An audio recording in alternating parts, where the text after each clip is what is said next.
heard that. I don't know why.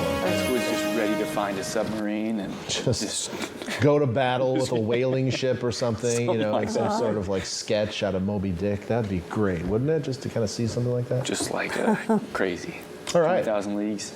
Anyway, All of the leagues. All the leagues. Yeah, 20,000 to 40,000 under over the sea. How about a weather? Should we talk about weather now? we'll let you guys talk. How about that? You should hear them all night, people. Anyway, let's talk about the weather. That room would empty out pretty quick, I think. I think it would too. Here's a look at our storm tracker radar. Every time you see tracker, just realize that I get 50 cents. So you can play a game and figure out how much I'm making as we go through this weather forecast. Area of low pressure sitting offshore.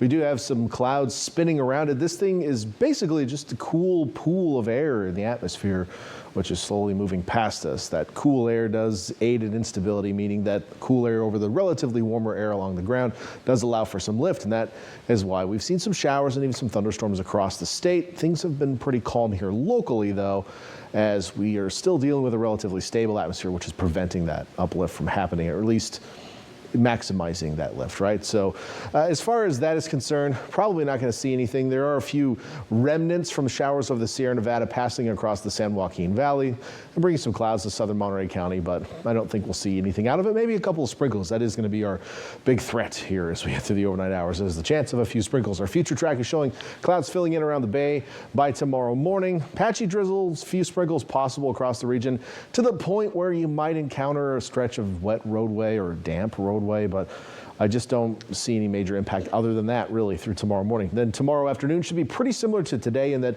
we'll see partly cloudy skies, so the clouds that are existent will kind of break in and break out at least, and there should be some gaps in them as we head through the rest of the day tomorrow. And then essentially we get a light onshore breeze. I do think tomorrow's temperatures will be just a touch cooler than today because we'll be closer to that low. The overall air mass cools down a couple of degrees. But as we see that low move on, that onshore flow from the northwest, which is actually kind of a cooler flow, will deepen and push along the coast, which could actually get some more drizzle going into Friday morning. So we're kind of into drizzle season once again here on the central coast and falling out of that rainy season. Look at some of the long-term models, not really seeing an active storm track really pick back up. Certainly is possible. I think the Climate Prediction Center a week out is showing slightly above normal precipitation expectations. I'm not necessarily seeing that in some of the long-term models, but it's maybe a beacon of hope if you're hoping for a little more rain. Future track precip is showing some measurable precipitation over the next 36 hours around the bay. That likely to come from any drizzle if it does occur. Temperatures right now pretty mild, warmer than last night because we still have a little bit more cloud cover to deal with. And last night I thought the clouds would really thicken up. They never really did that, so we actually were cooler than forecast this morning. But tomorrow morning I think we'll be a little bit more on track to see those slightly milder temperatures as the clouds are already starting to thicken tonight. Temperatures, though, in the Santa Cruz Mountains back into the mid-60s tomorrow. Down on the coast, low 60s, Santa Cruz, Capitola, but up in the higher elevations, staying in the 50s on over to the east shore of the bay.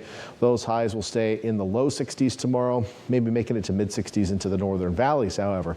On over to the peninsula, another cooler day today. Today's temperatures were pretty seasonable on the peninsula, the one area where we did see seasonable temperatures, whereas most of us were cool for this time of year, and will be just a touch cooler, I think, tomorrow. On over to the south, we'll have highs approaching 70 maybe, in King City, that could be our hot spot tomorrow.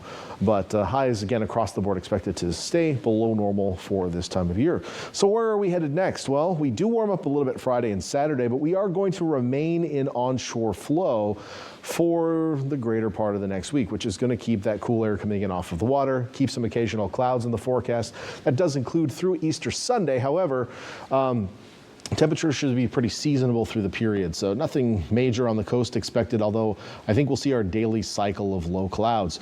As we look at our inland forecast, notice it is warmer, and that is expected this time of year, right? So during the winter, we don't see a lot of change between our coastal and inland temperatures, but inland areas during the summer are much warmer than the coast, and we're starting to see that separation occur, and that is expected to be a big part of our 7-day forecast inland, with highs back into the 70s for the greater part of the next week. Alrighty. Well, thank you very much, Dan.